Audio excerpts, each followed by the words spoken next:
Coming up on this edition of Carolina Insider, you might feel more at ease downtown soon. See what safety changes could be coming to 5 Points.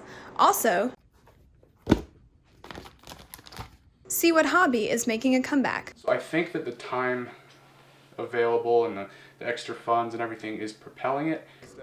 But first, a South Carolina senator is preparing to address the nation. Carolina Insider starts now.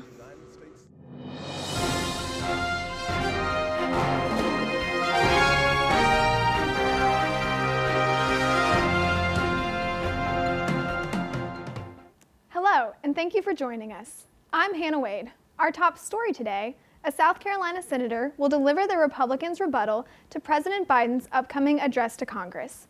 Tim Scott is the only Black Republican in the Senate and a GOP favorite for the 2024 presidential election. Biden is set to speak to Congress and the nation on Wednesday. Scott says he is honored by this election and is looking forward to speaking to the American people. Closer to home, safety in 5 Points also gets our attention today.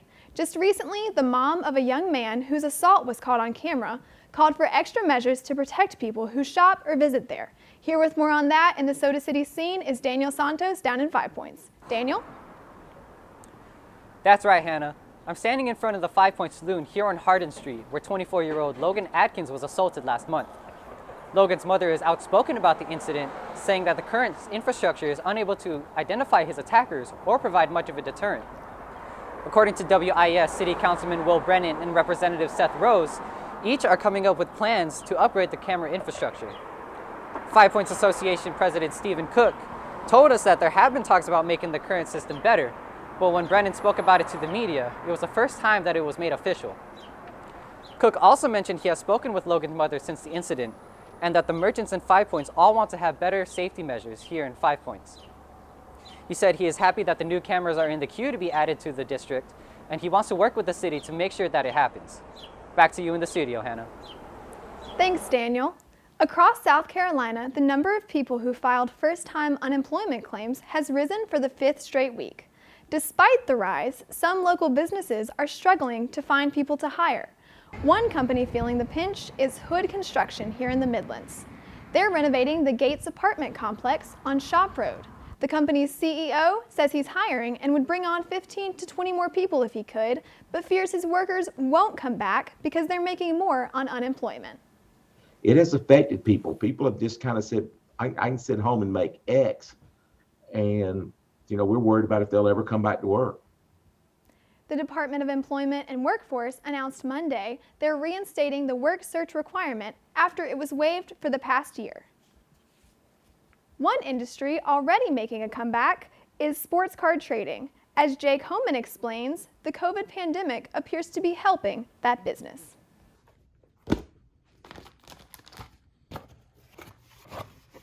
Don't call it a comeback, but the sports card market is on fire right now, with a lot of success left on the road ahead. Obviously, there's a little bit of inflation going on, but we're seeing these cards get topped. Luka Doncic sold for 4-point-something million, I don't know. Kobe sold for 1.8 million. It's just every new week, it's like a new record gets broken. The pandemic was a major force for the boom in the sports card industry, but Brent Skeppel, owner of Brent Sports Cards, says there are other factors in play. So I think that the time available and the extra funds and everything is propelling it. I just think it was a matter of people being creative, finding different things to invest in. The question is, how much longer can this market be successful? Skeppel sees no end in sight. Sports are always happening. I've got all the time in the world to watch them. I've got extra money. Like, what do I want to do with it? And people have really, obviously deviated to sports cards.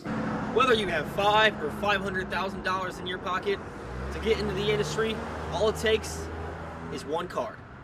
For Carolina Insider, I'm Jake Homan.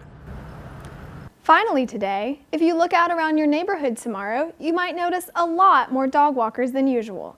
That's because April 24th is Bark Around Your Block.